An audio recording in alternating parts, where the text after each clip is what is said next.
अब आगे देखिए क्या लिखा हुआ है। अब यहाँ तक तो हम लोग पढ़ चुके हैं, यहाँ तक देख लिए कि कुछ एनिमल जो है बिग एनिमल मतलब कि इवन लार्जर एनिमल वो भी जो है सो पॉलिनेटर की तरह बिहेव कर रहा है। जैसे कि क्या क्या है, एग्जाम्पल क्या याद रखना है। एक एग्जाम्पल यहाँ पे दिया है हमको, लेमूर का एग्जाम्पल दिया है। दूसरा एग्जाम्पल दिया है arboreal tree dwelling rodent, rodent example दिया है। फिर तीसरा एग्जाम्पल दिया है यहाँ पे कुछ रेप्टाइल्स है, उनमें से कौन सा reptile, gecko lizard and garden lizard. ये सब भी क्या किस रूप में, ये सब भी किस तरह से हम लोग देख रहे हैं, ये सब भी जो है सब पॉलिनेटर की तरह बिहेव कर रहा है। ठीक है, आगे बात करते हैं। Often flower of animal pollinated plant are specifically adapted for particular species of animal. ये इंपॉर्टेंट पॉइंट क्या लिखा हुआ है, लिखा हुआ है कि जो कुछ फ्लावर है वो कुछ ही पॉलिनेटर से डिपेंडेंट रहता है। जैसे कि फॉर एग्जांपल ये मान लो एक प्लांट है, यहाँ पे ये प्लांट का नाम दे ए प्लांट, और यहाँ पे इस तरह से बहुत सारा पॉलिनेटर है ए बी सी, इस तरह से ये सब पॉलिनेटर है, मतलब कुछ इंसेक्ट है। तो ये जो ए प्लांट है ना, ये ए प्लांट हमेशा एक ही इंसेक्ट के द्वारा पॉलिनेटेड किया जाएगा, तो वो स्पेसिफिक है। क्या है वो, स्पेसिफिक है, प्लांट टू प्लांट स्पेसिफिक। कि जो पॉलिनेटर है ना वो हर एक पॉलिनेटर का एक स्पेसिफिक प्लांट रहेगा कि वो उसी प्लांट पे हमेशा जाएगा, है ना।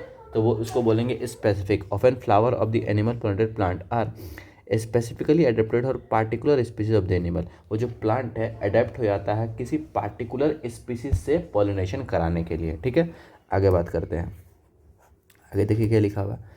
आगे लिखा हुआ है कि majority of the insect pollinated flower are large. कैसा है, insect pollinated flower are large होगा, कलरफुल होगा, फ्रेग्रेंस होगा उसमें, एंड रिच इन नेक्टर होगा। ये इंपॉर्टेंट है कि वैसा प्लांट जो वैसा फ्लावर जो इंसेक्ट के द्वारा पॉलिनेट किया जाएगा वो कैसा होना चाहिए, वो फ्लावर होना चाहिए लार्ज होना चाहिए, वो फ्लावर कलरफुल होना चाहिए, उसमें फ्रेग्रेंस होना चाहिए, और उसमें नेक्टर प्रेजेंट होना चाहिए। तो ये क्राइटेरिया है। ठीक है, फिर बात करेंगे when the flower are small a number of the flowers are clustered into an inflorescence to make them conspicuous animals. अच्छा ये इसमें बोला कि अगर फ्लावर मान लो छोटा होगा तो उसमें क्या होगा कि नंबर ऑफ इन्फ्लोरेसेंस, सब आपस में सारा फ्लावर का पार्ट क्लस्टर कर जाएगा ताकि जो फ्लावरिंग प्लांट पार्ट है वो कॉन्स्पिक्यूसियस रहे, वो दिखे, वो इनविजिबल ना हो जाए, है ना, कि वो आसानी से दिख पाए इंसेक्ट को।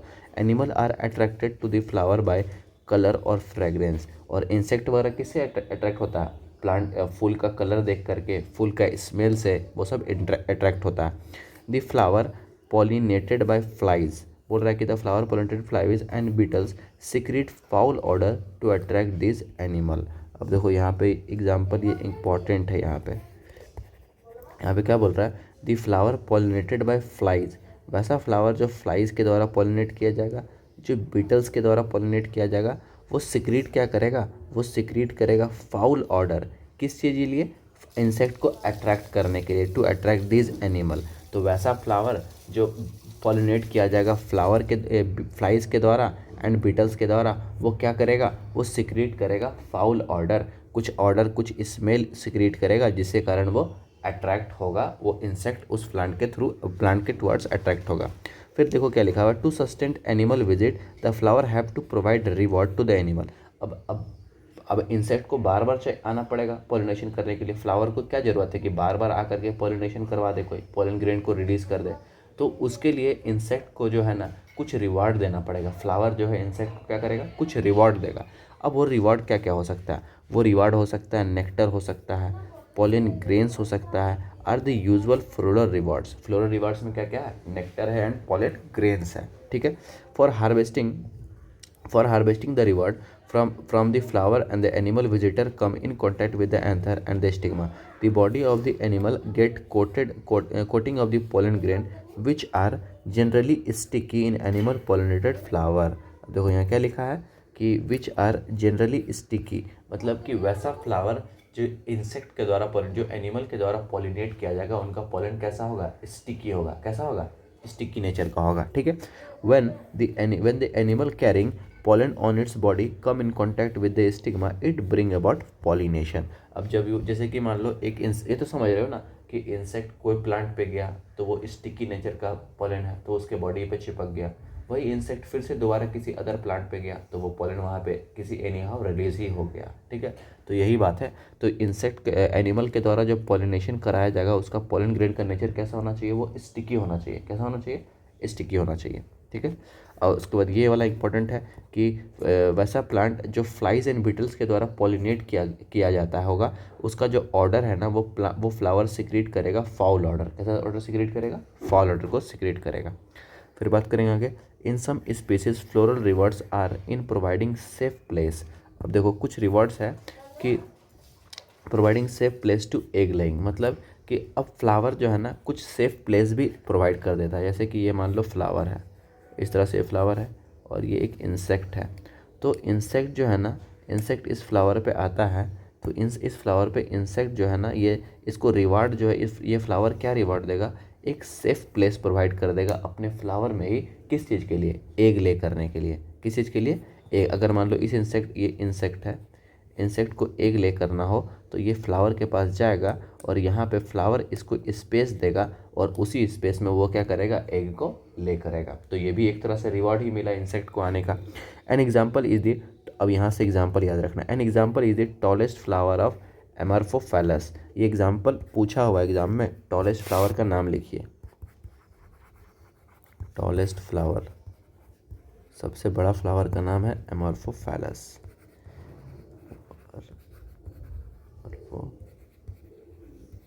एमॉर्फोफैलस इज द टॉलेस्ट फ्लावर, ठीक है। इंपॉर्टेंट एग्जाम्पल है, ये एग्जाम में पूछा जा चुका है। Amorphophallus is the tallest flower. अब लिखा है कि the flower itself is 6 feet in height. कितना फीट है, 6 फीट है। Flower itself is 6 feet in height. A similar relationship exist between a species of moth and plant of the yucca plant, where both the species moth and the plant cannot complete their life cycle without each other. जैसे कि बोल रहा है कि एक moth का species है, एक इंसेक्ट है मॉथ, और एक प्लांट है यक्का प्लांट। एक प्लांट है इस तरह से, ये प्लांट है, इसको बोले यक्का प्लांट। ये जो मॉथ है ना, ये मॉथ इस प्लांट पे जाता है और एग ले करता है। क्या ले करता है, एग ले करता है, ठीक है। तो इसको भी यहाँ पे मिल रहा है, एक स्पेस मिल रहा है प्लांट के द्वारा कंप्लीट। और ये जो इस मॉथ एंड यक्का प्लांट दोनों अपना लाइफ जो है एक दूसरे के बिना कंप्लीट नहीं कर सकता। मतलब ये कैसा रिलेशनशिप है, म्यूचुअलिस्टिक रिलेशनशिप है। तो हम लोग पढ़ेंगे organism and population 12th class में पढ़ेंगे, ठीक है। तो आगे ही आएगा, इकोलॉजी में आएगा कि यक्का प्लांट एंड मॉथ के बीच में एक रिलेशनशिप होता है। उस रिलेशनशिप को बोलते हैं हम लोग म्यूचुअलिस्टिक रिलेशनशिप। क्या बोलते हैं, mutualistic relationship. The moth deposit it's egg. ये जो मॉथ है क्या डिपॉजिट कर रहा है, एग डिपॉजिट कर रहा है in the locule of the ovary. मतलब कि इस प्लांट में, यक्का प्लांट के ओवरी में क्या रिलीज कर रहा है, एग को रिलीज कर रहा है। And the flower in turn get pollinated by the moth. अब ये जो मॉथ इस पे आया, इसके कारण, मॉथ आने के कारण यहाँ पे जो फ्लावर है वो भी क्या हो गया, पॉलिनेट हो गया। बट इसको क्या फ़ायदा मिला, इसको मिला कि एग ले करने के लिए एक सेफ प्लेस मिल गया। और प्लांट को क्या फ़ायदा हुआ, प्लांट का पॉलिनेशन हो गया, ठीक है। आगे बात करेंगे, the larva of the moth come out of the egg as the seed start developing. अब बोल रहा है क्या कि जैसे ही प्लांट के अंदर सीड का डेवलपमेंट शुरू होता है तो वो लार्वा क्या हो जाता है, वो लार्वा बाहर निकल जाता है फ्लावर से, ठीक है। जैसे कि सीड का डेवलपमेंट होना शुरू होता है, ठीक है। अब बात करेंगे आगे, why don't you observe some flower of the following plant और any other available to you. अब देखो यहाँ में दिखा होगा, cucumber, mango, peepal, coriander, papaya, onion, lobia, cotton, tobacco, rose, lemon, eucalyptus, banana. Try to find out the animal visit. अभी इसमें से बोल रहा है ना कि इन सारे प्लांट में जाकर के फाइंड करो कि कौन सा इंसेक्ट आकर के इसको पॉलिनेट करता है, किसके द्वारा पॉलिनेट हो रहा है, कौन सा एनिमल आकर के इसको पॉलिनेट कर रहा है, ठीक है। तो ये ऑब्जर्व करना पड़ेगा। अब देखो यहाँ से, ये तो एक तरह से ये कहानी लिखा हुआ है। हम लोग आते हैं यहाँ पे आउट ब्रीडिंग डिवाइसेस पे आते हैं। आउट ब्रीडिंग डिवाइसेस पे क्या होगा, majority of the flowering plant produce hermaphrodite flower. Hermaphrodite का मतलब क्या होता है, हर्माफ्रोडाइट का मतलब होता है जहाँ पे मेल एंड फीमेल एक ही पार्ट में हो। मतलब male flower and female flower क्या हो, एक ही जगह में हो, उसको हम लोग बोलेंगे हर्माफ्रोडाइट। क्या बोलेंगे, हर्माफ्रोडाइट। बोल रहा है कि majority of the flower produce hermaphrodite flower. Hermaphrodite flower, hermaphrodite flower का मतलब क्या कि एक ही फ्लावर में क्या क्या है, एक ही फ्लावर में इस तरह से स्टैमेन प्रेजेंट है और एक ही फ्लावर में इस तरह से पिस्टिल प्रेजेंट है। इसको बोलेंगे हर्माफ्रोडाइट फ्लावर, ठीक है। बात करेंगे hermaphrodite flower and likely to come in. क्या बोल रहा है, flower pollen grain are likely to come in contact with the stigma of the same flower. The continued self pollination. अच्छा, ये इसमें कौन सा पॉलिनेशन होगा? इसमें ऑटोगेमी होगा, ऑटोगेमी होगा ना, क्योंकि एक ही फ्लावर में मेल पार्ट भी है, एक ही फ्लावर में फीमेल पार्ट भी है, तो यहाँ से ये पोलन ग्रेन रिलीज कर देगा इस पर बार बार। तो बोल रहा है कि the continued self pollination result in breeding depression. अब बार बार इसमें सेल्फ पॉलिनेशन होने से क्या हो रहा है, एक कंडीशन अराइज हो रहा है जिसको बोल रहे हैं इन ब्रीडिंग डिप्रेशन। क्या बोल रहे हैं? इन ब्रीडिंग डिप्रेशन बोल रहे हैं। मतलब कि अब देखो यहाँ पे जो पोलन रिलीज हो रहा है, इसका क्रोमोसोम का कंस्टिट्यूएंट और इसके अंदर जो एग सेल है, दोनों तो सेम है, तो बार बार एक ही क्रोमोसोम का मिक्सिंग हो रहा है, एक ही क्रोमोसोम आ रहा है इस तरह से बार बार। तो यहाँ पे क्या हो जा रहा है, एक कंडीशन आ रहा है जिसको बोल रहे हैं इन ब्रीडिंग डिप्रेशन। क्या बोल रहे हैं इसको? इन ब्रीडिंग डिप्रेशन बोल रहे हैं।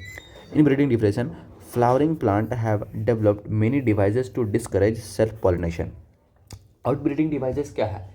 आउटब्रीडिंग डिवाइसेस यही है कि जो प्लांट है ना, वो अपने बॉडी के अंदर कुछ चेंजेस करेगा ताकि वो सेल्फ पॉलिनेशन को रोक सके, इसी को बोलते हैं आउटब्रीडिंग डिवाइसेस। ठीक है, अब देखो प्लांट क्या क्या करता है कि plant have to develop many devices to discourage self pollination and to encourage the cross pollination. Plant encourage करना चाहता है क्या? Cross pollination. क्यों इनकरेज करना चाहता है क्रॉस पॉलिनेशन? मतलब प्लांट चाहता है उसके अंदर कौन सा पॉलिनेशन हो?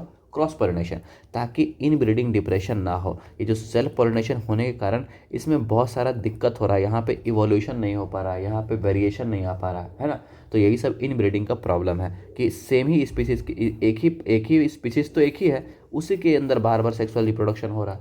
तो ये हो गया इनब्रीडिंग डिप्रेशन। अब इसको रिमूव करने के लिए प्लांट क्या कर रहा है? प्लांट अपने अंदर कुछ डिवाइसेस का डेवलपमेंट कर रहा है, उसको बोल रहे हैं आउटब्रीडिंग डिवाइसेस। जैसे कि क्या क्या डिवाइसेस हैं, डिवाइसेस में बात करेंगे। ठीक है, तो प्लांट अपने अंदर एक कुछ चेंजेस करेगा, उसी चेंजेस को बोल दिया जा रहा है आउटब्रीडिंग डिवाइसेस। क्यों चेंजेस कर रहा है? उनको जो है तो सेल्फ पॉलिनेशन नहीं चाहिए, उनको कौन सा पॉलिनेशन चाहिए? उनको क्रॉस पॉलिनेशन चाहिए। ठीक है, अब क्या क्या प्लांट चेंजेस करेगा अपने अंदर? देखो क्या लिखा है, to encourage the cross pollination in some species pollen release and stigma receptivity are not synchronized। पहला पॉइंट यहाँ पे है आउटब्रीडिंग डिवाइसेस। यहाँ पे लिख सकते हैं क्या, कहीं स्पेस है? यहाँ पे लिखिए आउटब्रीडिंग डिवाइसेस।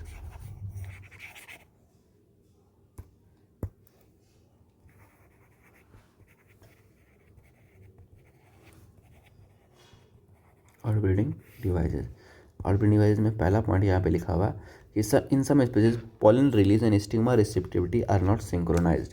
तो लिख दीजिए यहाँ पे pollen release and stigma receptivity is not synchronized। receptivity is not synchronized। ठीक है, यहाँ तक ये हो गया पहला। उसके बाद लिखा है कि either the pollen is released before and stigma become receptive और stigma become receptive much before the release of the pollen. मतलब कि maturity period of pollen and stigma is different, इस तरह से लिख सकते हैं।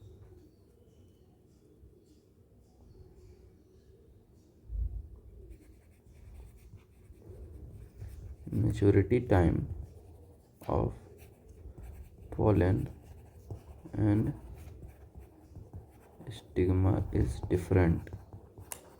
अभी बताएंगे कि ये सब चेंजेस से क्या क्या हो सकता है प्लांट में। In some species the anther and stigma are placed at different position so that the pollen cannot come in contact with the stigma of the same flower। तीसरा नंबर बात लिखिएगा यहाँ पे, anther and stigma are placed, समझ से anther and stigma are placed at different position. लिखिए यहाँ पे anther and stigma placed at different position. Anther and stigma are placed at different position also that the pollen cannot come in contact with the stigma of the same flower। बोल रहा है कि both these devices prevent autogamy. और ये prevent क्या करेगा? ये से जो सारा कंडीशन बताएं, ये क्या प्रिवेंट करेगा? ऑटोगेमी को प्रिवेंट करेगा। बोल रहा है कि the third device to prevent the inbreeding is self incompatibility. तीसरा डिवाइस क्या है, self incompatibility test. Self incompatibility है तीसरा डिवाइस। सेल्फ इनकॉम्पैटिबिलिटी में क्या लिखा हुआ है यहाँ पे, सेल्फ इनकॉम्पैटिबिलिटी का मतलब लिखा हुआ है यहाँ पे कि this is a genetic mechanism. Self incompatibility क्या है, एक जेनेटिक मैकेनिज्म है टू प्रिवेंट सेल्फ पॉलिनेशन। किस चीज़ को प्रिवेंट करना है, self pollination, from the same flower और other flower of the same plant. मतलब कि हुआ क्या ना कि अगर मान लो ना इस तरह से ये एक प्लांट है, ठीक है, और इसमें ये फ्लावर है और यहाँ पे एक और फ्लावर है। अब यहाँ से मान लो पोलन ग्रेन यहाँ से रिलीज़ होगा और यहीं पे जा रहा है। ये फीमेल फ्लावर है, ये मेल फ्लावर है। यहाँ से पोलन ग्रेन रिलीज़ होकर के कहाँ पे जा रहा है, यहीं पे जा रहा है।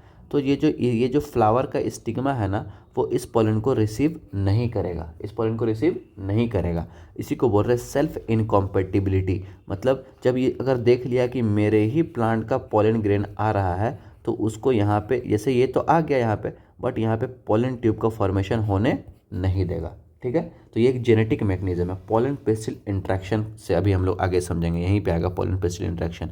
आगे क्या लिखा हुआ है, सेल्फ इनकॉम्पैटिबिलिटी में बोला it is a genetic mechanism to prevent self pollination from the same flower और the other flower of the same plant. कि अगर सेम प्लांट का रहेगा तो उसको पोलन ट्यूब का फॉर्मेशन करने नहीं देगा। ठीक है, from fertilizing the ovule by inhibiting pollen germination और pollen tube growth in the pistil. मतलब पोलन जर्मिनेशन को होने ही नहीं देगा। तो इसी को बोल रहे हैं सेल्फ इनकॉम्पैटिबिलिटी। क्या बोल रहे हैं, सेल्फ इनकॉम्पैटिबिलिटी।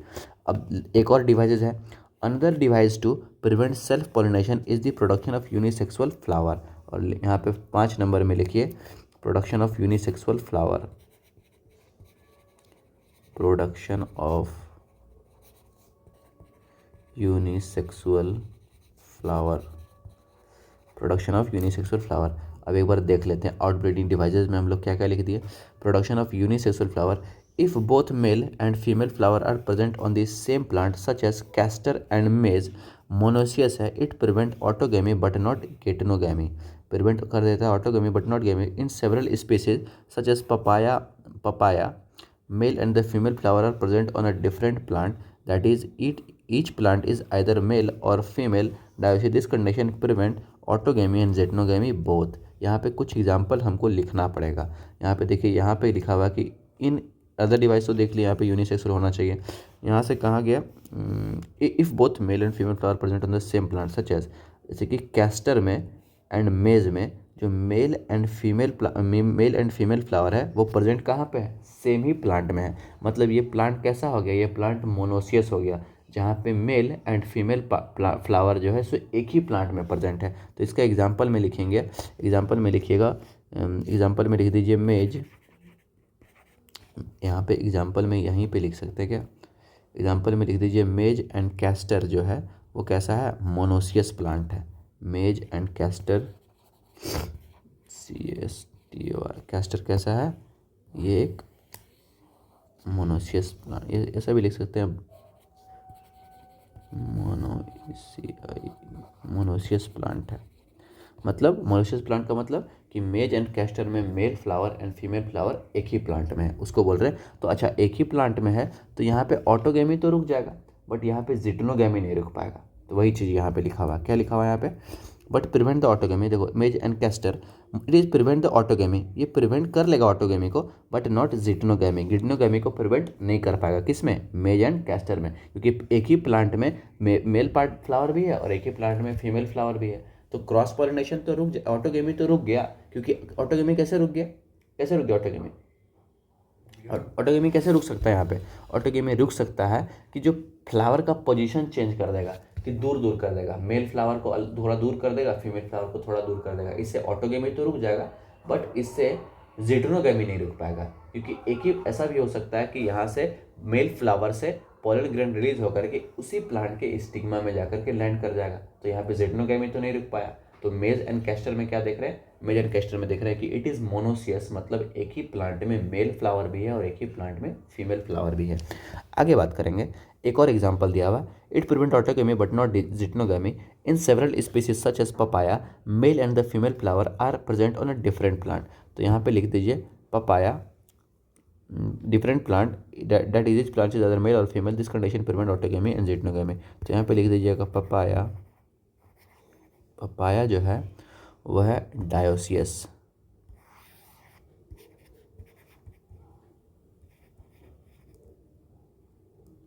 इसे भी लिख सकते हैं। पपाया में मेल एंड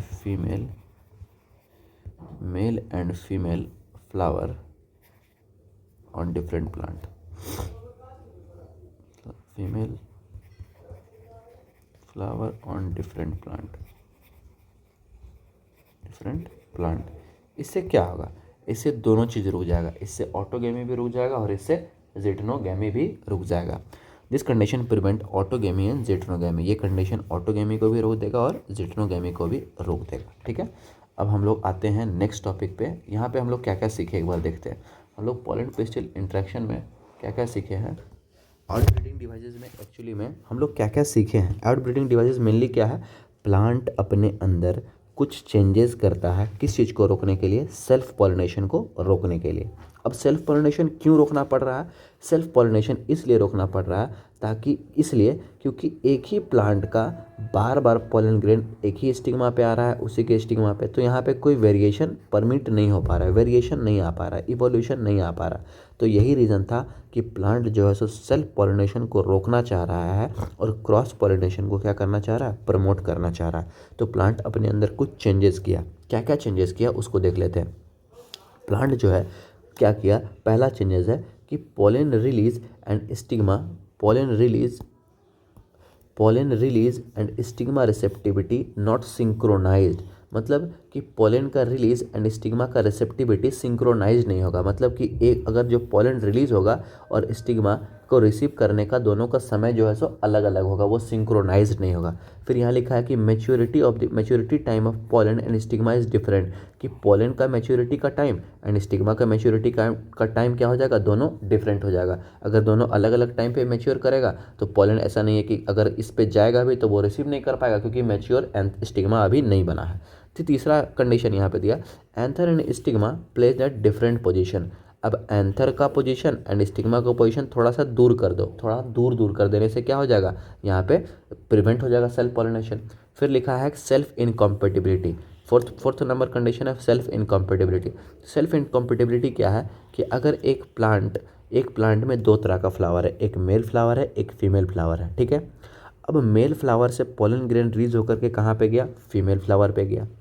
अब प्लांट उसको जो है ना वो परमिट नहीं करेगा पोलन ट्यूब को फॉर्मेशन करने के लिए। अगर स्टिग्मा पे रिलीज भी हो गया, जैसे यहाँ पे बताए थे, स्टिग्मा पे अगर रिलीज भी हो गया ना यहाँ पे, तो ये पोलन ट्यूब बनाने नहीं देगा। इसी को बोल रहे हैं सेल्फ इनकॉम्पेटिबिलिटी। ये एक कैसा मैकेनिज्म है, ये एक जेनेटिक मैकेनिज्म है। समझ गए बात को। और उसके बाद लास्ट पॉइंट आता है प्लांट जो है वो परमिट करेगा production of unisexual flower. Plant चाहेगा कि उसके अंदर कौन सा फ्लावर का प्रोडक्शन हो ज़्यादा से ज़्यादा, उसके अंदर ज़्यादा प्रोडक्शन हो यूनिसेक्सुअल फ्लावर का। तो ये सब था आउटब्रीडिंग डिवाइसेस। आउटब्रीडिंग डिवाइसेस क्यों यूज़ किया गया, ताकि हम प्लांट जो है सेल्फ पॉलिनेशन को रोके और किसको परमिट करें, क्रॉस पॉलिनेशन को परमिट करें। ठीक है, यहाँ तक बात। अब बात करेंगे आगे। कुछ एग्जाम्पल यहाँ पे दिया, एग्जाम्पल में दिया यहाँ पे कि मेज एंड कैस्टर कैसा है, मेज एंड कैस्टर मोनोसियस प्लांट है। मतलब male flower and female flower क्या है, एक ही प्लांट में है, जिसके कारण यहाँ पे जो गिटनोगैमी तो ऑटोगैमी तो यहाँ पे रुक जा रहा है, बट जिटनोगैमी नहीं रुक पा रहा है। और यहाँ पे एक एग्जांपल दिया पपाया में बोल रहा है कि मेल एंड फीमेल फ्लावर जो है सो डिफरेंट प्लांट पे, जिसके कारण यहाँ पे दोनों चीज़ रुक जा रहा है। यहाँ पे ऑटोगेमी भी रुक जा रहा है और यहाँ पे जिटनोगेमी भी रुक जा रहा है। यहीं तक पढ़ना था। अब हमारा नेक्स्ट टॉपिक शुरू होता है पोलन पेस्टिल इंट्रैक्शन। नेक्स्ट टॉपिक है पोलन पेस्टिल इंट्रैक्शन। देखते हैं आगे क्या लिया हुआ है। अब हम लोग शुरू करेंगे पोलन पेस्टिल इंट्रैक्शन। अब पोलन पेस्टिल इंट्रैक्शन का मतलब क्या होता है सो देखते हैं। Pollination does not guarantee the transfer of a right type of pollen, compatible pollen of the same species as the stigma. Often pollen of the wrong type, either from the other species or from the same plant, if it is self-incompatible, also land on the stigma. The pistil has the ability to recognize the pollen, whether it is of the right type, compatible, or wrong type, incompatible. If it is the right type, the pistil accepts the pollen, promote the post-pollination event that is leads to the fertilization. If the pollen is of wrong type, the pistil reject the pollen by preventing the pollen germination on the stigma और pollen tube growth in the style. अब देखो यहाँ तक बोलना क्या चाह रहा है, यहाँ तक यही बोलना चाह रहा है कि प्लांट के पास वो एबिलिटी है, प्लांट के पास क्या एबिलिटी है कि अगर एक प्लांट है, ये स्टिग्मा है इसका, ये स्टिग्मा है, ये इस स्टिग्मा पे अगर आया पॉलन ग्रेन्स आया, अगर ये मैंगो का ये स्टिग्मा है, किसका स्टिग्मा है, मैंगो का। अब इस स्टिग्मा पे मान लो एप्पल का पॉलन ग्रेन्स आ गया, तो क्या यहाँ पे पॉलन ट्यूब का फॉर्मेशन होगा, यहाँ पे पॉलन ट्यूब का फॉर्मेशन नहीं होगा। इसको बोलेंगे इनकॉम्पेटेबल पॉलन, क्या बोलेंगे, इनकॉम्पेटेबल। अब इस स्टिग्मा पे एक कंडीशन क्या बन सकता है, यहाँ पे जो पॉलन ग्रेन आया वो मैंगो का ही आया, किसका आया, मैंगो का ही आया, तो यहाँ पे ये कॉम्पेटेबल पॉलन है, मतलब कि सेम ही स्पीसीज का पॉलन है, यहाँ पे पॉलन ट्यूब का फॉर्मेशन हो जाएगा। इस कंडीशन को बोलते हैं हम लोग पॉलन पिस्टिल इंट्रैक्शन। प्लांट के पास वो एबिलिटी है कि अगर यहाँ पे किसी दूसरे स्पीसीज का पॉलन आ जाता है तो प्लांट उसको परमिट नहीं करता है, प्लांट उसको पॉलन ट्यूब का फॉर्मेशन करने नहीं देता है। अगर उसी स्पीसीज का पॉलन आया तब जाके यहाँ पे पॉलन ट्यूब का फॉर्मेशन होता है। इस इंट्रैक्शन को बोलते हैं पॉलन पिस्टिल इंट्रैक्शन। क्या बोलते हैं इसको, पॉलन पिस्टिल इंट्रैक्शन। देखो हुआ क्या, फिर से पढ़ते हैं। बोल रहा है कि pollination does not guarantee the transfer of right type of pollen. बोल रहा है कि पॉलिनेशन हो गया तो ये गारंटी नहीं दे रहा है कि जो पॉलन लैंड किया है किसी प्लांट के स्टिग्मा पे वो राइट पॉलन आया होगा, ठीक है, तो गलत पॉलन भी आ सकता है। दैट इज कॉम्पेटेबल पॉलन और the same species as the stigma. बोल रहा है कि अगर वो मैंगो प्लांट का पॉलन स्टिग्मा है तो उसके पे पॉलन ग्रेन भी किसका आना चाहिए, उस पर पॉलन ग्रेन भी मैंगो प्लांट का ही आना चाहिए। अगर एप्पल का आ गया तो वो ग्रोथ नहीं कर पाएगा, उस पर पॉलन ट्यूब का फॉर्मेशन नहीं कर पाएगा। फिर आगे लिखा हुआ है कॉम्पेटेबल पॉलन और the same species often the pollen of the wrong type. बहुत बार ऐसा होता है कि पॉलन जो है सो गलत पॉलन आ जाता है, either from the other species और फ्रॉम द सेम प्लांट। बोल रहा है कि रॉन्ग पॉलन आ जाता है बहुत बार और from the same plant if it is incompatible also land on the stigma. Stigma पे लैंड कर जाता है, बहुत बार गलत पॉलन भी लैंड कर जाता है। तो the pistil has the ability, pistil के पास वो एबिलिटी है, the pistil has the ability to recognize the pollen. Pistil के पास क्या एबिलिटी है, पॉलन को रिकॉग्नाइज करने का एबिलिटी है कि वो जो पॉलन रिलीज हुआ है उसका ही पॉलन है, उसी स्पीसीज का पॉलन है या फिर किसी दूसरे स्पीसीज का पॉलन है। ये एबिलिटी किसके पास है, ये एबिलिटी पिस्टिल के पास है, ठीक है। Whether it is of the right type और कॉम्पेटेबल। बोल रहा है कि कॉम्पेटेबल मतलब क्या, कि वो सही टाइप का आया है, इनकॉम्पेटेबल मतलब गलत आया है, और रॉन्ग टाइप मतलब incompatible. If it is the right type the pistil accept. अगर वो राइट टाइप का तो पिस्टिल क्या करेगा, उसको एक्सेप्ट करेगा और पॉलन ट्यूब का फॉर्मेशन करवाएगा। And the pollen promote the post pollination event that is fertilization, lead to the fertilization. यहाँ से लीड हो गया। If the pollen is of the wrong type, अगर लैंड किया गलत पॉलन लैंड कर गया the pistil reject the pollen, pistil क्या करेगा, उस पॉलन को रिजेक्ट कर देगा by preventing pollen germination on the stigma. Stigma पे पॉलन जर्मिनेशन होने ही नहीं देगा और pollen tube growth in the style. The ability of the pistil to recognize the pollen followed by its acceptance or rejections is the result of the continuous dialogue between the pollen grain and the pistil। अब बोल रहा है कि एक dialogue होगा, continuous dialogue, मतलब कि यहाँ पे ये स्टिग्मा बना दिए, ये इस तरह से उभरी, यहाँ पे एक पॉलन ग्रेन आया, यहाँ पे एक पॉलन ग्रेन लैंड किया, तो पॉलन ग्रेन के बीच में एंड स्टिग्मा के बीच में एक डायलॉग होगा। डायलॉग बोलने का मतलब एक इंट्रैक्शन हो रहा है, ये दोनों आपस में इंट्रैक्ट कर रहा है। अगर इंट्रैक्शन सही हो गया, अगर इस स्टिग्मा को लग गया कि इसका इसी स्पीसीज का पॉलन आया है तब जाके यहाँ पे पॉलन ट्यूब बनेगा। अगर लग गया कि इसी स्पीसीज का नहीं है तो पॉलन ट्यूब का फॉर्मेशन क्या होगा, पॉलन ट्यूब का फॉर्मेशन नहीं हो पाएगा, ठीक है यहाँ तक। तो वही बोल रहा है कि पॉलन ग्रेन के बीच में एंड स्टिग्मा के बीच में एक कंटिन्यू डायलॉग होगा, मतलब एक कंटिन्यूअस इंट्रैक्शन चलेगा। Result in a continuous dialogue between the pollen grain and the pistil.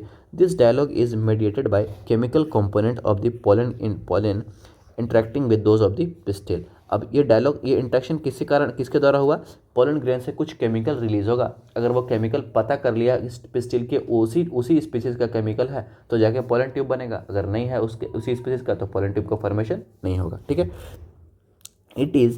It is only in recent year that botanists have been able to identify some of the pollen and the pistil component and the interaction leading to the recognition followed by acceptance or rejection।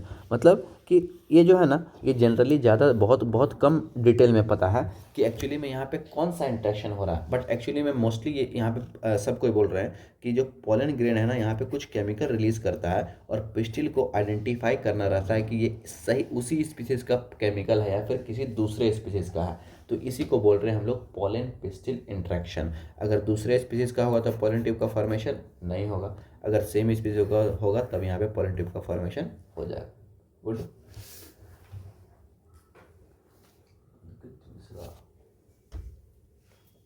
Hello hello, आगे बात करेंगे। आगे क्या लिखा हुआ कि इधर तो हम लोग देख लिए ना, इधर बोल रहा है कि एक डायलॉग होगा किसी किसके बीच में, पोलन ग्रेन के बीच में एंड पिस्टिल के बीच में। वो केमिकल अगर मैच किया तब जाके पोलन ट्यूब का फॉर्मेशन होगा, नहीं मैच किया तो पोलन ट्यूब का फॉर्मेशन नहीं होगा। तो बोल रहा है कि pistil component and the interaction leading to the recognition followed by acceptance और रिजेक्शन। या तो वो उसको एक्सेप्ट करेगा या तो उस पोलन ग्रेन को रिजेक्ट कर देगा। As mentioned earlier, following compatible pollination, the pollen grain germinate on the stigma to produce pollen tube. Pollen grain stigma पे जर्मिनेट होकर क्या बनाता है, pollen tube, through one of the germ pore. pollen grain, जब हम लोग pollen grain का structure बनाए थे तो देखो ये pollen grain का कुछ ऐसा स्ट्रक्चर होता है। इसके बाहर में एक लेयर है जिसको बोले ये है इंटाइन और ये है exine,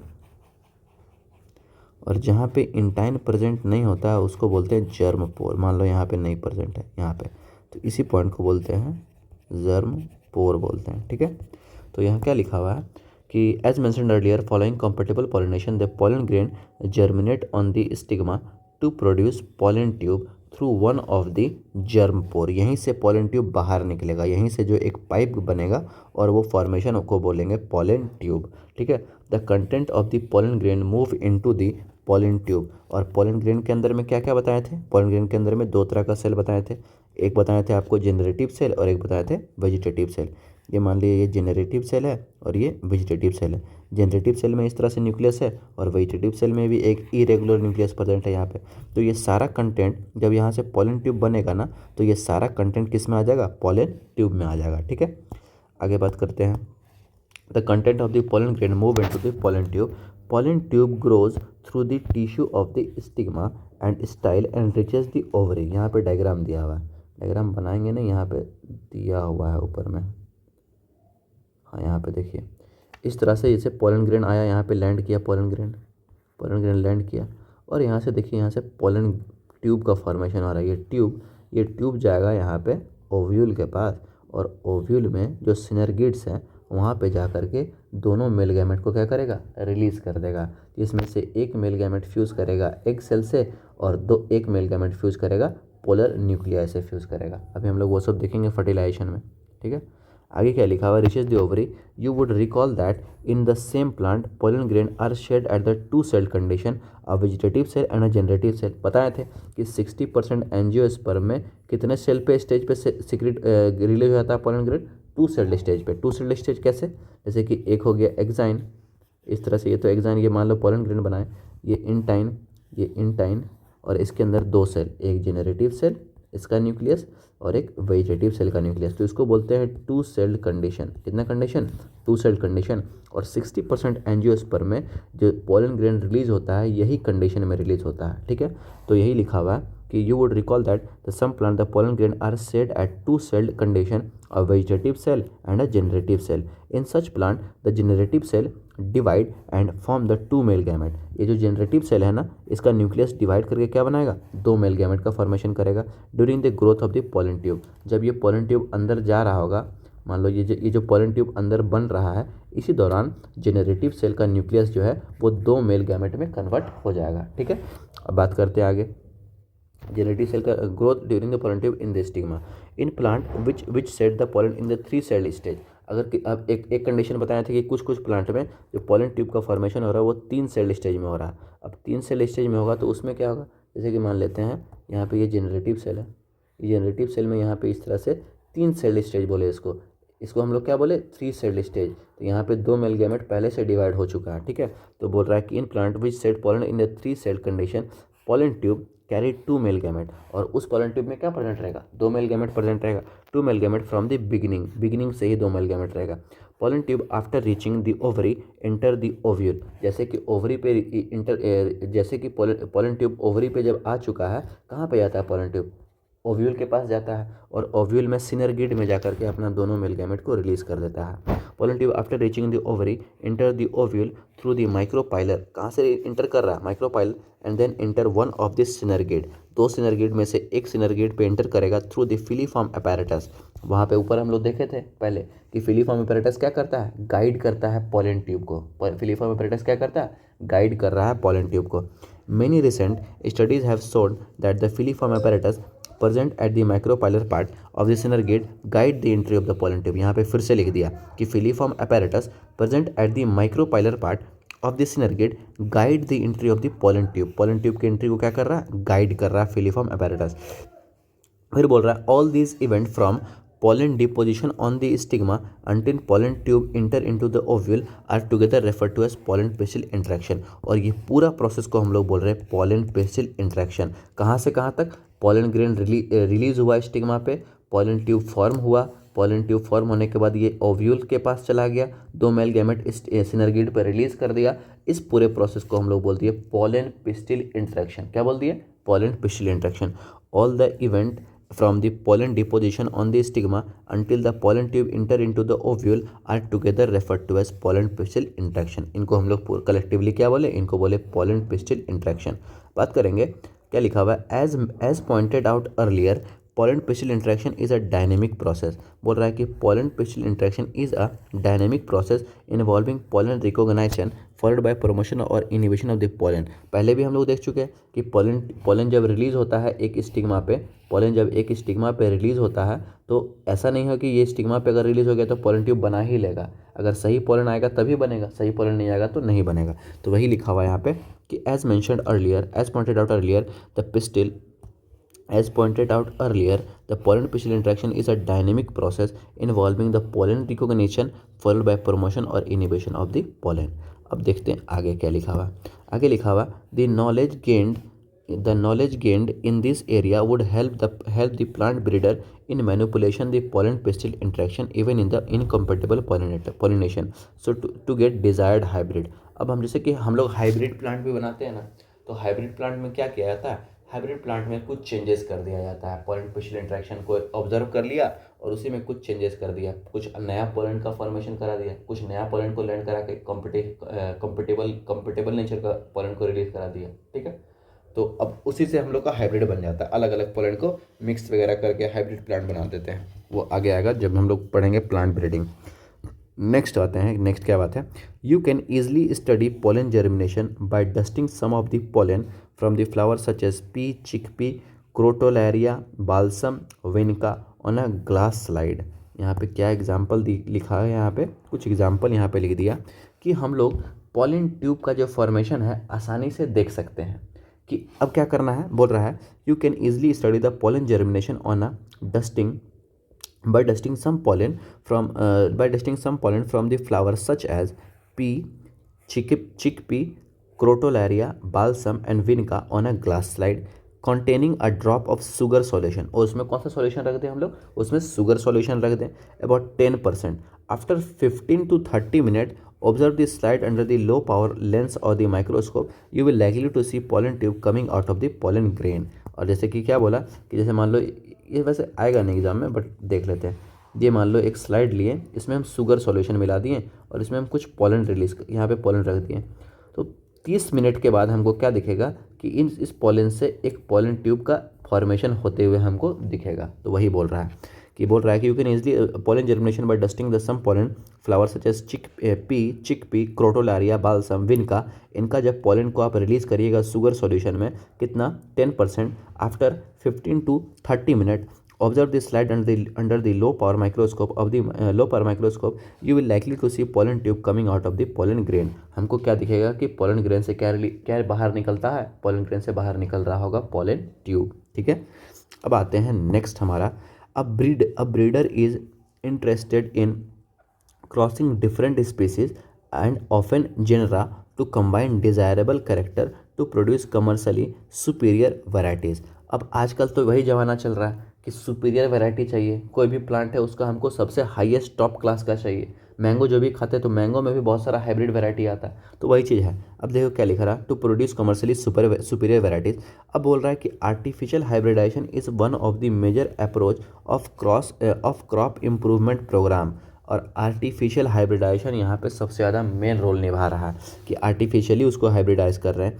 in such crossing experiment is in such crossing experiment it is important to make sure that only the desired pollen grain are used for the pollination and the stigma is protected from the contamination from unwanted pollen. This is achieved by emasculation and bagging technique। और यहाँ पे artificial hybridisation का ये important point है, ये exam में भी पूछा जाता है कि अगर हमको आर्टिफिशियल हाइब्रिडाइजेशन कराना है, आर्टिफिशियल हाइब्रिडाइजेशन क्या होता है पहले देखते हैं।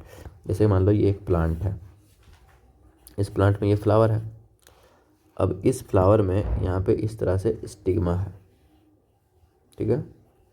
अब हमको क्या करना है ना, हमको इस प्लांट में एक डिज़ायर्ड पॉलन ही डालना है, मतलब कि हमको एक सुपीरियर पॉलन को ही रिलीज़ कराना है यहाँ पे।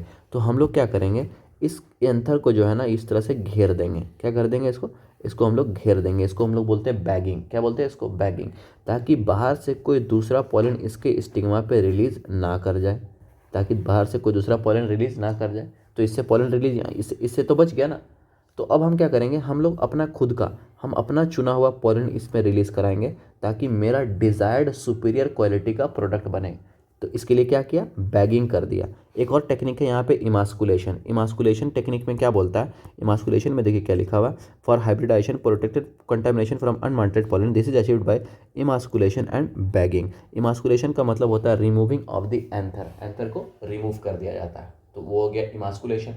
बैगिंग से क्या हुआ, हम स्टिग्मा को प्रोटेक्ट कर लिए ताकि दूसरा अनवांटेड पॉलन इस पर रिलीज ना हो जाए। हम अपना डिजायर्ड पॉलन ही इसमें रिलीज करना चाहते हैं ताकि हमको एक सुपीरियर क्वालिटी का प्लांट फॉर्मेशन मिले, ठीक है। तो अनवांटेड पॉलन को रोकने के लिए क्या यहाँ पे लगाया गया, एक कवरिंग कर दिया गया, उसको हम लोग बोले बैगिंग। क्या बोले उसको, बैगिंग। और एक और टेक्निक है इमास्कुलेशन में एंथर को ही रिमूव कर दिया जाता है ताकि वो अनवांटेड पॉलन को रिलीज ना कर पाए, ठीक है। बात करेंगे आगे। आगे क्या बात करते हैं, if the female plant bears bisexual flower.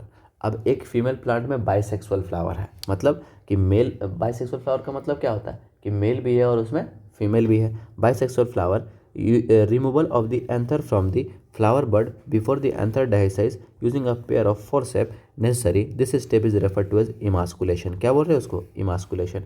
और इमास्कुलेशन जनरली किस में किया जा रहा है, बाइसेक्सुअल फ्लावर में किया जा रहा है। जैसे कि मान लो ये फ्लावर है, ये मेल फ्लावर है और ये फीमेल फ्लावर है, ठीक है। तो यहाँ पे क्या होगा, यहाँ पे ये इस तरह से फिलामेंट होगा, इसमें एंथर होगा यहाँ पे, और यहाँ पे इस तरह से स्टिग्मा होगा, स्टाइल होगा एंड ओवरी होगा। तो यहाँ पे क्या किया जाएगा, यहाँ पे इस एंथर को रिमूव कर दिया जाएगा ताकि ये इस पे जाके लैंड ना कर जाए, ठीक है। इसको हम लोग क्या बोले, इमास्कुलेशन। क्या बोले इसको, इमास्कुलेशन। इस एंथर को रिमूव क्यों किए, ताकि ये अपना पोलन को यहाँ पे जाके रिलीज ना कर दे। और इसको हम क्या किए, इसको घेर दिए, बैगिंग कर दिए इसको, ठीक है, ताकि कोई और भी पोलन आकर के यहाँ पे ना इंटर कर जाए। हम लोग को अपना खुद का पोलन, मतलब हम एक पोलन को चूज़ करेंगे जो सुपीरियर क्वालिटी का होगा, उसी पोलन को हम यहाँ पे लैंड करवाएंगे ताकि जो फॉर्मेशन हो वो सुपीरियर फॉर्मेशन हो, ठीक है। अब बात करते हैं आगे। Emasculated flower have to be covered with a bag of suitable size generally made up of butter paper. Generally किस चीज़ का बना हुआ है वो, बटर पेपर का, to prevent contamination of its stigma with unwanted pollen. This process is called bagging. और इस प्रोसेस को क्या बोले हम लोग, बैगिंग बोले। When the stigma of a bagged flower attain receptivity, mature pollen grain collected from the anther of the male parent are dusted on the stigma. जब ये स्टिग्मा रिसेप्टिव हो जाए, मतलब मैच्योर हो जाए, तब जा करके यहाँ से पोलन हम अपना डिजायर्ड पोलन लेकर के यहाँ पे रिलीज कर देंगे, ठीक है। आगे देखते क्या लिखा हुआ, एंड द फ्लावर आर रीबैग्ड। एक बार पोलन ग्रेन को यहाँ पे इसमें हम डाल दिए और फ्लावर को वापस से रीबैग कर दिए, वापस से उसको कवर कर दिए। And the fruit are allowed to develop. उसके बाद हम लोग वेट करेंगे फ्रूट डेवलप होने का, ठीक है। इसी को बोल रहे हैं आर्टिफिशियल हाइब्रिडाइजेशन टेक्निक। अब देखते हैं आगे क्या लिखा हुआ।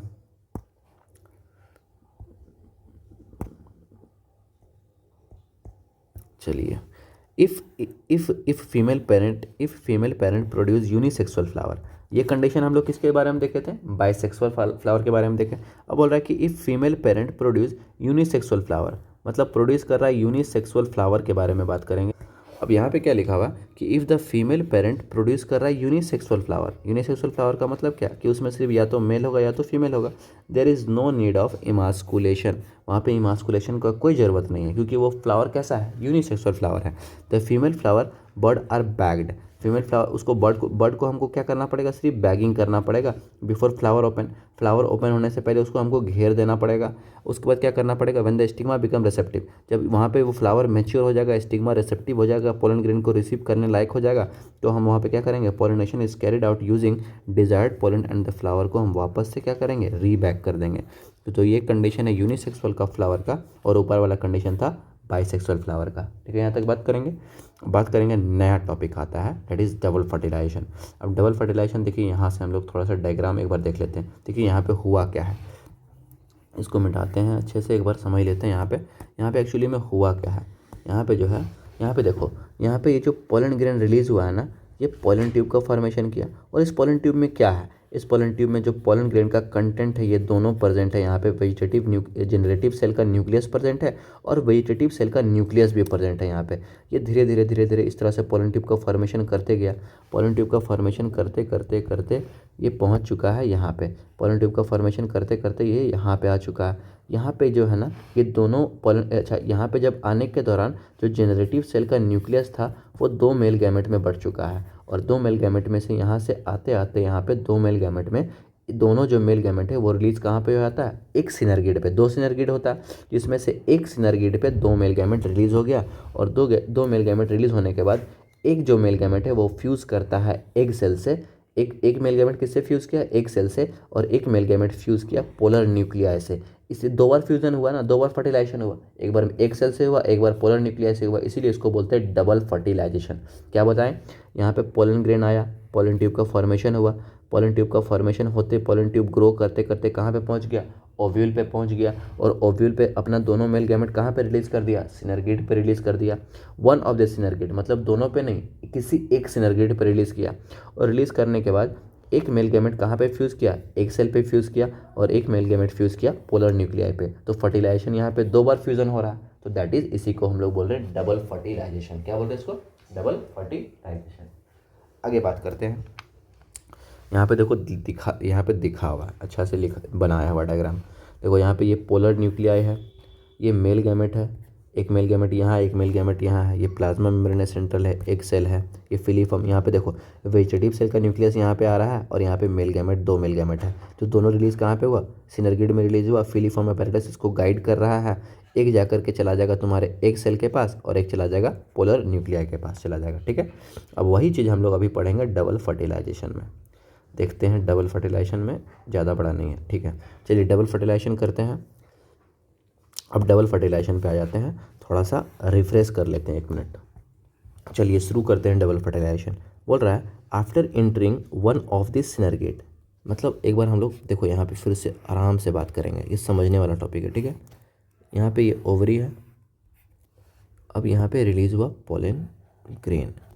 पोलन ग्रेन क्या करेगा ना, पोलन ग्रेन यहाँ पे आया, पोलन ट्यूब का फॉर्मेशन किया, पोलन ट्यूब बनाते बनाते बनाते ये आ चुका है, ये ओव्यूल के पास आ चुका है, और ओव्यूल में जो है अपना कंटेंट को रिलीज़ कर दिया। कहाँ पे रिलीज़ किया, इस तरह से 2 सिनर्गिड होता है हमारे पास, 2 सिनर्गिड है, और एक यहाँ पे एक सेल है।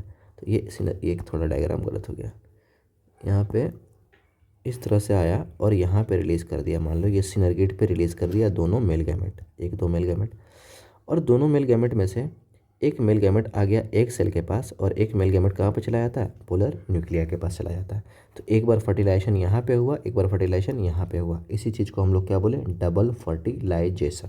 अब देखेंगे यहाँ पे क्या लिखा हुआ, after entering one of this synergid the pollen tube releases 2 male gamete into the cytoplasm of this synergid. Clear लिखा हुआ कि पोलन ट्यूब क्या रिलीज़ कर रहा है, 2 मेल गैमेट को रिलीज़ कर रहा है, कहाँ पे, सिनर्गिड के साइटोप्लाज्म में रिलीज़ कर रहा है। One of the male gamete move towards the egg cell, एक मेल गैमेट कहाँ पे मूव किया, एग सेल पे मूव किया, and fuses with its nucleus, किससे फ्यूज़ कर दिया, उसके न्यूक्लियस से, एंड दस कंप्लीटिंग द सिनगैमी। क्या बोले कि मेल गैमेट प्लस एक सेल, इस फ्यूज़न को हम लोग बोले सिनगैमी। क्या बोले? सिनगैमी। क्लियर है? याद रखना, मेल गैमेट प्लस एक सेल जो फ्यूज़ किया इसको हम लोग बोले syngamy. This result in the formation of the diploid cell. यहाँ पे फॉर्मेशन किसका हुआ? एक डिप्लॉयड सेल जाइगोट बनेगा, डिप्लॉयड सेल दिस जाइगोट, यहाँ से फॉर्मेशन हो जाएगा जाइगोट का। The other male gamete moves towards the two polar nuclei located in the central cell and fuses with them to produce the triploid primary endosperm nucleus का formation करेगा। जैसे कि यहाँ पे देखते हैं, यहाँ पे जैसे यहाँ दिया हुआ भी है ना, देखो डायग्राम से देख लेते हैं। जैसे कि मान लो ये सेल है, ये सिनर्गिड है, ये एक सेल है, ये पोलर न्यूक्लियाई है। तो जो मेल गैमेट आया ना, एक मेल गैमेट यहाँ पे फ्यूज़ किया, इसको हम लोग बोले मेल गैमेट प्लस एक सेल, ये जो फ्यूज़न हुआ इसको हम लोग बोले syngamy.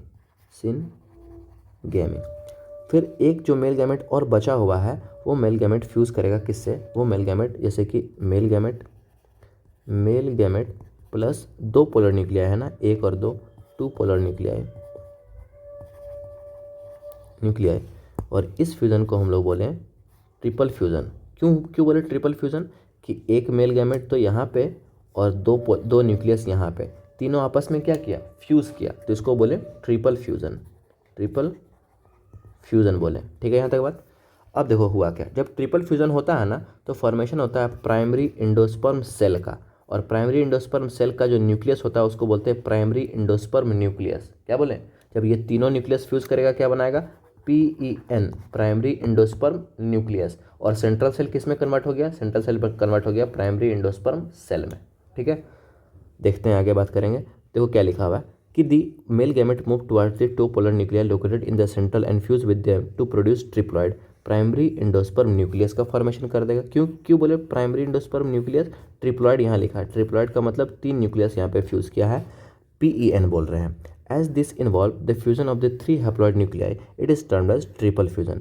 Since the two type of the fusion, syngamy and triple fusion, take place in an embryo sac, the phenomenon is termed as double fertilization. दो तरह का फ्यूजन हो रहा है, एक बार मेल गैमेट फ्यूज कर रहा है एक सेल से, और एक बार मेल गैमेट फ्यूज कर रहा है दो पोलर न्यूक्लिया से। दो बार फ्यूजन हो रहा है, इसीलिए इसको बोल रहे हैं ट्रिपल फ्यूजन। इसीलिए इसको बोल रहे हैं डबल फर्टिलाइजेशन। दो बार फर्टिलाइजेशन हो रहा है ना, मेल गैमेट दो बार फर्टिलाइज कर रहा है, तो इसको बोल रहे हैं double fertilization. Phenomena is double fertilization and event unique to the flowering plant. और डबल फर्टिलाइजेशन जो है वो सिर्फ एंजियोस्पर्म में ही होता है, इसीलिए यहाँ पे लिखा an event unique to the flowering plant. Double fertilization कहाँ पे देखने को मिलता है? सिर्फ और सिर्फ एंजियोस्पर्म में देखने को मिलता है, और किसी भी प्लांट में डबल फर्टिलाइजेशन नहीं होता है। ठीक है, तो बात करेंगे आगे। द सेंट्रल सेल, देखो क्या लिखा, the central cell after triple fusion become primary endosperm cell. जो सेंट्रल सेल था ना, सेंट्रल सेल कौन था? ये वाला जो सेल है जहाँ पे ये न्यूक्लियस रखा हुआ है, इसको बोलते हैं सेंट्रल सेल। ये सेंट्रल सेल किस में कन्वर्ट हो गया? सेंट्रल सेल कन्वर्ट हो गया प्राइमरी एंडोस्पर्म सेल में, और ये जो न्यूक्लियस है ये कन्वर्ट हो गया प्राइमरी एंडोस्पर्म न्यूक्लियस में। PEN बोले, और इसको बोले प्राइमरी एंडोस्पर्म सेल, इसको बोले primary endosperm nucleus, and develop into the endosperm. और बाद में ये किस में कन्वर्ट हो जाएगा? Endosperm, while the zygote develop into the embryo. और जाइगोट किस चीज़ में डेवलप हो जाएगा? जाइगोट एम्ब्रायो में डेवलप हो जाएगा। देखिए यहाँ पे देखो क्या दिया हुआ, जैसे हुआ क्या ना, यहाँ पे डिजेनरेटिंग सिनर्गिड्स है, मेल गैमेट रिलीज हो चुका है, जाइगोट यहाँ पे बन चुका है, प्राइमरी एंडोस्पर्म सेल यहाँ पे बन चुका है, सेंट्रल सेल ही कन्वर्ट हो गया प्राइमरी एंडोस्पर्म सेल में, और वहाँ पे जो दो पोलर न्यूक्लियाई और एक मेल गैमेट मिल करके बना दिया PEN, प्राइमरी एंडोस्पर्म न्यूक्लियस। इसका प्लॉइडी कितना? ट्रिप्लॉइड नेचर का, और यहाँ पे एंटीपोडल जो है सो डिजेनरेट कर जाएगा। उसके बाद यहाँ पे डेवलपमेंट ऑफ जाइगोट हम लोग देखेंगे, एम्ब्रायो का डेवलपमेंट देखेंगे कि एम्ब्रायो कैसे बनेगा। जैसे कि ये जाइगोट है ना, ये जाइगोट फर्दर इस तरह से, इसको बोलते हैं सस्पेंसर सेल, और यहाँ पे ये एक सेल है, ये फर्दर डेवलप करेगा। ये फर्दर डेवलप करेगा, पहले बनेगा ग्लोब्यूलर एम्ब्रायो, फिर बनेगा हार्ट शेप एम्ब्रायो, फिर बनेगा प्ल्यूम्यूल, और कॉटिलेडन यहाँ बन गया, और रेडिकल बन गया, और यहाँ पे एक मैच्योर एम्ब्रायो का फॉर्मेशन हुआ। इसको हम लोग नेक्स्ट पार्ट में देखेंगे। आज तो ये 1 घंटा का वीडियो हो चुका है, तो इसको हम लोग नेक्स्ट वीडियो में करेंगे पोस्ट फर्टिलाइजेशन इवेंट, कि अब ये जो फर्टिलाइजेशन हुआ ना, तो इसके बाद अब क्या होगा, कि ये जो जाइगोट है, ये जाइगोट कैसे एम्ब्रायो में कन्वर्ट होगा, और ये प्राइमरी एंडोस्पर्म न्यूक्लियस का क्या होगा, ये प्राइमरी एंडोस्पर्म सेल का क्या होगा। ठीक है, तो ये सब हम लोग देखेंगे नेक्स्ट वीडियो में। पोस्ट फर्टिलाइजेशन इवेंट बचा हुआ है बस, और ये हम लोग समझ लो एक बड़ा सा चैप्टर को फिनिश कर चुके हैं, ज़्यादा नहीं बचा हुआ। सीड है, सीड के बाद आता है पॉली एम्ब्रायोनी एंड एपोमिक्सिस, बस उसके बाद ये चैप्टर खत्म हो जाएगा। ठीक है, तो लगभग हमको लगता है कि 40 मिनट का वीडियो और बनेगा, उसके बाद ये चैप्टर भी फिनिश हो जाएगा हम लोग का। आप लोग को अगर पसंद आया तो प्लीज़ आप लोग से रिक्वेस्ट है कि चैनल को सब्सक्राइब कीजिए, प्लीज़ लाइक कीजिए। अगर पसंद आ रहा है तो लाइक से आप हमको बता सकते हैं कि आपको पसंद आ रहा है। अगर ज़्यादा स्टूडेंट लाइक करेंगे तो हमको पता चलेगा कि वो आप लोग को ये कंटेंट समझ में आ रहा है, ये समझाने का तरीका आपको आसान लग रहा है। प्लस कुछ कमेंट कीजिए कि आपको क्या समझ में आया, क्या नहीं आया, आप उसमें कुछ कमेंट कर सकते हैं। बट आप लोग से रिक्वेस्ट है कि आप लोग सपोर्ट कीजिए, सब्सक्राइब कीजिए चैनल को, ताकि इस तरह का कंटेंट हम कंटिन्यूअसली आप लोग के लिए लेकर के आएँ। नीट 2026 के लिए, 27 के लिए, 28 के लिए, सबके लिए बनाएंगे। ठीक है, चलिए अब नेक्स्ट पार्ट में हम लोग मिलते हैं।